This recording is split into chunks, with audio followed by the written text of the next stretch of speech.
following President Muhammadu Buhari ascent to the National Institute for Security Studies establishment at 2019. The institution has kick-started its program, which is aimed at enhancing the security architecture of Nigeria. Spokesman of the Department of State Service, Peter Afunaya, made this known in Abuja at a press briefing. Afunaya said the institution is not in competition with the existing security institution of other security agencies, but to provide a unique drive for the security networking in the country. The President, His Excellency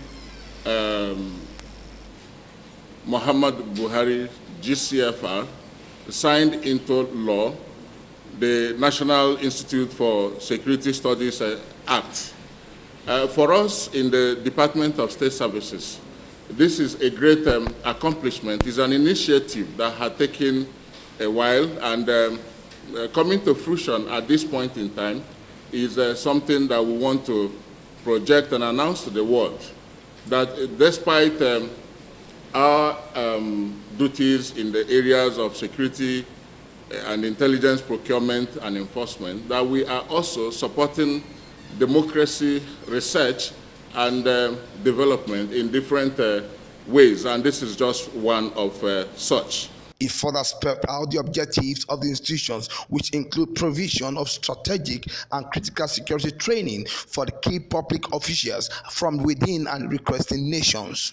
The main objectives of the institute, as we want to let you know, would include or are to be a leading center for the provision of competence and enhance training for middle and top level managers of security in order to advance best practices in conflict prevention, mitigation, and resolution.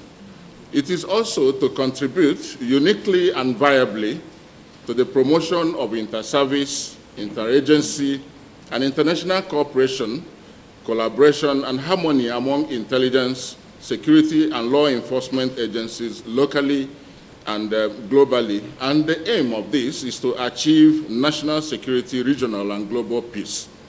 It is also to serve as a critical center for research and dialogue where distinguished academics, policy initiators, and implementers meet to cross-fertilize ideas on national and global security issues. Also at the news briefing, the director of DSS National Assembly Liaison, Olufunke Amos, said the organization placed premium on personnel development. We, as personnel of the service, also place premium on ourselves. We also do self and personal development as well. We do not just wait for the service to train us. We mix with people. We attend courses outside. For instance, some of us are members of the ACES, American Society for Industrial Security, which holds its AGM every year from one state to the other, and when we go there, we meet with network. So we place so much value and premium on our human resource. So because of that, from time to time, we train from the least to the highest. The director of the National Institute for Security Studies, Ayodele Adeleke, explained that capacity building is sacrosanct to the Department of State Service. SSS, capacity building is sacrosanct to our development. And if you are not well trained, we can't ask you to go out there. And that's why you see most of our operatives, they are always excelling when you meet them on the field, compared to other services, but I can say of our own, not of other services. So because we place much premium on capacity building, and that's what we are noted for, and cascaded from the top, and sometimes we take it from bottom-top approach or top-bottom approach, it depending on the requirements. Sometimes we do training, what we call management by objective. We bring everybody together so that we see how we can relate when it comes to operations. However, the DSS spokesman Peter Afunaya attributed the passage of the bill establishing the National Institute for Security Studies by the National Assembly to the drive of the Director General of the DSS, Yusuf Magaji Bichi. The journey to the signing of that, the act, didn't start today anyway. If I remember very well, it had started around 2008, I think, under former DG Gazama, and was a process that was continual. But starting a process sometimes is not the issue. It's completing it and bringing it to fruition. And that is why the personality of the present DG, Yusuf Magaji Bichi, a fellow of the War College, is commendable, because he is the man who, you agree, he just came September last year, 2018, and by 2019, he had this period of 2019, he had pursued the reintroduction or even introduction of the bill and said, no, it shouldn't be at the level of planning. Let's take it off the ground of planning and initiative. Let's realize it. And he pursued it. Between his coming and now, the thing got passed in the National Assembly, and today we are talking about an act that the president, because the president has signed it and all of that. From Abuja, Muiwa Bamdele reporting.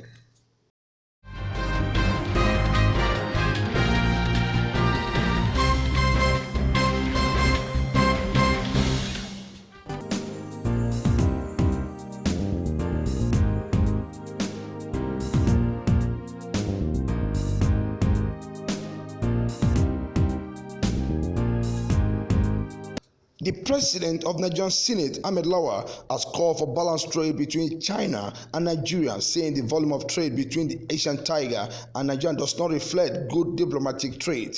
While playing host to Chinese ambassador to Nigeria, he says China's volume of trade with Nigeria presently stands at 720 billion naira annually, while Nigerian export to China is about 6 billion naira. Senate president frowned at the statistics, saying the trade skewed against Nigeria. The Senate president also called for technological support for Nigerian agricultural development to attain food sufficiency. We have a very good relationship in terms of trade, even though the trade is skewed against Nigeria. While your exports into Nigeria is over $12 billion annually, ours is just about 1.6 billion, largely agricultural raw materials and semi-processed agricultural products. We want to see a situation where we are able to have a more favorable balance of trade. And Nigeria will continue to work with China in the area of technology to improve our agriculture sector. The administration of President Buhari is an administration that is working hard to diversify the Nigerian economy, and particularly in the agricultural and solid mineral sectors. The government is doing a lot. China has been able to achieve self-sufficiency in food, and this is because we have gone through technology. With 1.5 billion people, you still feed yourselves and we export agricultural products. We want to do the same. Nigeria aims at self-sufficiency in food production, but we need to improve agricultural yields per hectare. More often, our agricultural yields per hectare are so low, and this is because we are yet to embrace and apply technology properly in the agriculture sector. So we want you to give us some hand, some support, as we have always done, so that through technology we can improve on our yields per hectare in all agricultural products. The president of the Senate equally called on China to activate additional slots for 700 scholarships for Nigerian schooling in China. Senator Lawal maintained that Nigeria has over 5,000 students studying in China that are struggling to pay their bill. We have a lot of Nigerians in China today, over 5,000 students in various universities and other institutions in China. And we want to appreciate the support China gives in the area of bilateral education. We will, however, ask for more. Out of the 5,000 students, only 300 are on scholarships. The rest have to struggle to stay in their institutions. We know that China has already offered more positions in scholarship, from 100 to about 700. And we appreciate that this scholarship is activated and offered to our students so that we can continue to benefit from that relationship. Earlier, the Chinese ambassador to Nigeria, Dr. Zhong Pinjan, has invited the Senate president to China independence in September. As the largest developing country in the world, China highly values its strategic partnership with Nigeria, the largest developing country in Africa. It is our firm belief that the China-Nigeria cooperation is broadly South-to-South cooperation between equal partners and is indeed mutually beneficial. China remains committed to stepping up its cooperation with Nigeria in agriculture, manufacturing, industrial capacity, and investment, infrastructure, energy, people-to-people and cultural exchanges, and other areas. The National People's Congress of China is committed to enhancing exchange and cooperation with the National Assembly of Nigeria.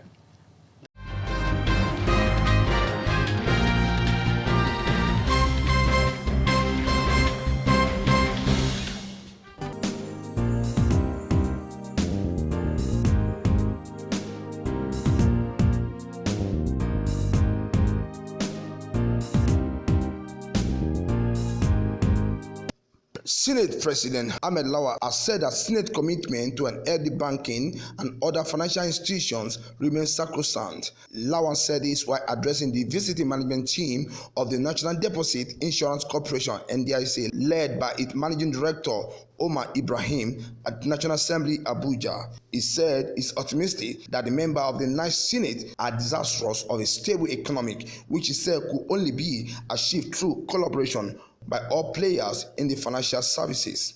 He commended the effort of the NDIC over the years for protecting the customers' interests at various engagements such as workshop, public hearing, and monitoring, saying the National Assembly will not relent in its oversight functions to ensure the common man are positively impacted in the scheme of things. Nigerian economy is our belief must work for Nigerians, regardless of their status. This National Assembly, the National Assembly, will work with the institution, the NDIC, and indeed all government institutions to ensure that this economy is an economy that will provide an all-inclusive environment for people to grow, to prosper. And I believe that NDIC has an important role to play. Let me at this juncture also refer to what NIAC do or does. The National or Nigeria Agricultural Insurance Corporation, I think, should be properly funded, because when you are asking people to go back to land or embark on agricultural activities, you also need to ensure that they are protected from the vagaries of the weather and other unforeseen fatalities that will happen. The president of the Senate berated Nigerian Agricultural Insurance Corporation for not meeting the demand of those it described as mainly disadvantaged farmers. Therefore, the National Nigerian Agricultural Insurance Corporation needs to be at its best. I have no idea how far it is funded, but I believe that in the past, it has not been able to provide the services that it is mandated to provide. So on the whole, we have to work together to ensure that the banking sector provides facilities and opportunities for not only those money bags, but to those also who are disadvantaged. Those peasant farmers, unfortunately, they may not have collaterals, but we have to encourage them, we have to empower them. This country needs not only to achieve full security, but also have security of property and lives. Until we are able to get people do something, and especially through agriculture, where majority of our people can easily key in, Nigeria will continue to experience insecurity as we have it today. So I believe that we are going to be partners in progress, and by the grace of God, this Senate and indeed the National Assembly will work with you to ensure that Nigeria gets a very good deal. On his remark, the managing director, NDIC, Omar Ibrahim, congratulated the Senate president and the newly sworn-in senators of the Federal Republic of Nigeria, reiterating that NDIC is prepared to work with the National Assembly for the safety of the banking and financial sectors. The managing director noted that 60% of Nigerians still find it difficult to access banking facility. We have a lot of statistics that indicate clearly that about 60 or so percent of Nigerians do not have access to finance. We are all aware of this. People travel to hundreds of kilometers before they reach a branch. There are local governments and communities that do not have a single branch. They do not have ATM machines. They do not have nothing. And you cannot achieve growth without some kind of sustainable financial inclusion. We are working hard to ensure that the situation is changed. Nigeria has signed a couple of years ago to eradicate or to eliminate the problem of access to finance. In other words, to achieve more financial inclusion for its citizenry. He said the corporation is working to ease this trend.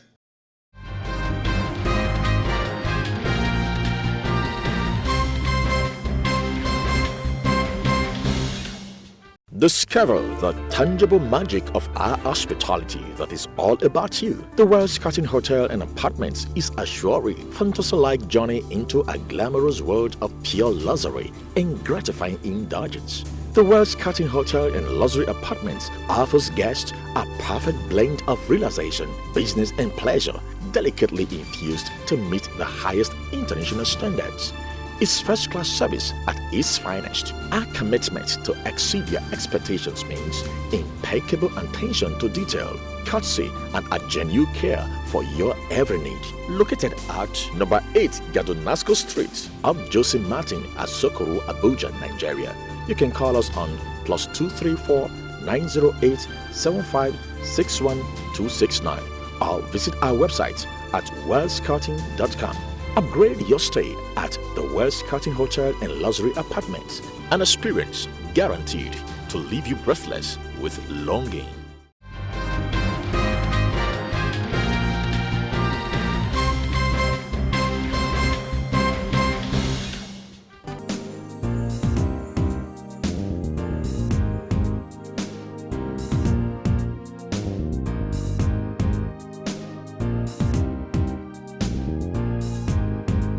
Coordinator Young African Leaders Initiative Yearly Network, Nnemeka Ezani, has pledged his group commitment in the building of committed leaders who will in turn create developmental strides in their communities and home through its activities. Nnemeka made this pledge at a press conference in Abuja where he unveiled the group's plan towards the upcoming annual Yearly Summit 2019, which will hold in Abuja. The summit, according to him, will help government to provide solutions to its identified issues in the economy. We have resources online on the site where we hope that interested persons will be able to also groom themselves. Thirdly, we have partnerships with reliable organizations through which our members are also able to improve themselves.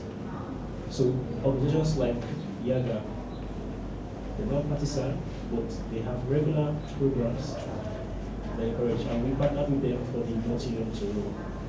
CDB that I mentioned earlier too, not partisan, but involved in the election observation, and who took a good number of our members on trainings. He also spoke on the group's observation during the 2019 general election that was conducted by the Independent National Electoral Commission, INEC. We do not finance or sponsor any political aspirants, and nobody campaigns on the Yearly platform. We maintain that neutrality across all our hubs and across all other Yearly hubs in Africa. So we can encourage you, but we cannot campaign. At the last elections, we had members who contested,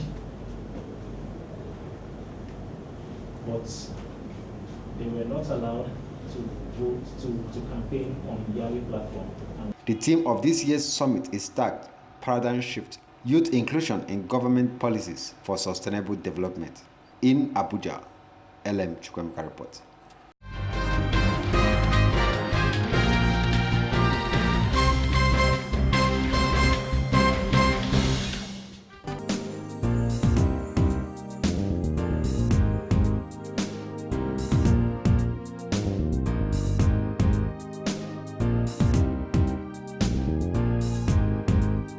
The Central Bank of Nigeria, CBN, has injected the sum of $210 million into the interbank foreign exchange market. Figures obtained from the bank indicate that authorized dealers in the wholesale segment of the market received the sum of $100 million, while the small and medium enterprises SME segment received the sum of $55 million. Similarly, customers requiring foreign exchange for invincibles such as tuition fees, medical payments, and basic travel allowance, BTA, among others, were also allocated the sum of $55 million. Isaac Okorafo, Director of Corporate Communication of the CBN, who confirmed the figures, reiterates the bank's commitment to continue support interbank foreign exchange market to ensure economic growth. It will be recalled that at the last intervention on Friday, June 14, 2019, the Apex Bank injected the sum of $256.4 million and 37.4 million Chinese yen into the retail secondary market intervention sales (SMIS) segment.